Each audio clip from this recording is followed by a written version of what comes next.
Ma femme me ment depuis des années. Chaque matin depuis 5 ans qu'on est mariés, elle me prépare du café. Du café noir, sans crème, sans sucre, exactement comme je l'aime. Enfin, c'est ce que je croyais. Chaque matin, sans exception, elle se réveille 15 minutes avant moi pour que mon café soit prêt quand je descends. Il est posé sur le comptoir dans ma tasse préférée, encore chaud, parfaitement préparé. Je plaisantais souvent en disant que c'était son seul talent en cuisine. Elle arrive à peine à faire des toasts sans déclencher l'alarme incendie, mais elle réussit mystérieusement à préparer mon café à la perfection. Mardi dernier, je me suis réveillé tôt pour un appel professionnel. Il était 6 heures, ce qui signifiait que, pour la première fois depuis des années, j'étais debout avant elle. Je me suis dit que j'allais préparer mon propre café et la laisser dormir un peu plus longtemps. Je suis allé chercher le café et j'ai remarqué quelque chose d'étrange dans la poubelle. Une bouteille de crème à café vide. La version vanille, hors de prix. Je suis resté là à la regarder. On n'utilise jamais de crème. Je bois mon café noir et elle m'a toujours dit qu'elle aussi. Je me suis dit qu'elle l'avait peut-être acheté pour une recette. Mais le lendemain, une autre bouteille vide était dans la poubelle. Cette fois, noisette. Le matin suivant, une autre.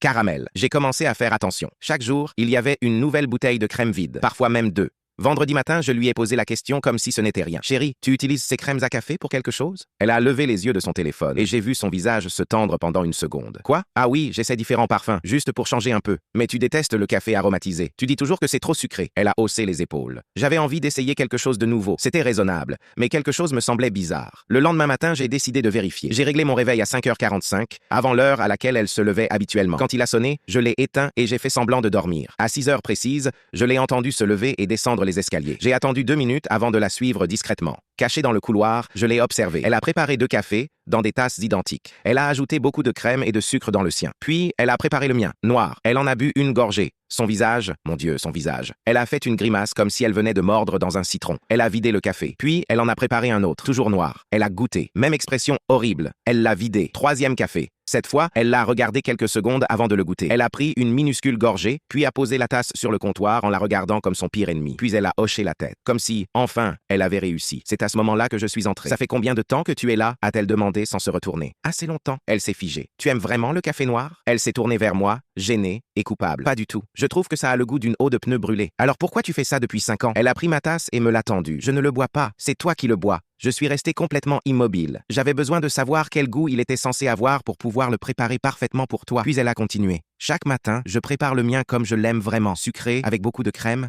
Ensuite, je prépare le tien et je le goûte pour être sûr qu'il est parfait. Ça me prend généralement 2 ou 3 essais, parfois 4. Tu fais ça tous les jours? Elle a souri. Oui. Tu es toujours tellement heureux quand tu prends ta première gorgée. Tu fais ce petit soupir satisfait. Je voulais être sûr que tu aies ce moment chaque jour. J'ai regardé la tasse dans mes mains. Ce café que je pensais qu'elle savait naturellement préparer à la perfection. En réalité, elle se forçait à goûter quelque chose qu'elle détestait plusieurs fois chaque matin, depuis 5 ans, juste pour moi. Tu aurais simplement pu me demander comment je l'aime, ai-je murmuré. Elle a souri. Où serait le romantisme là-dedans? Je l'ai embrassée.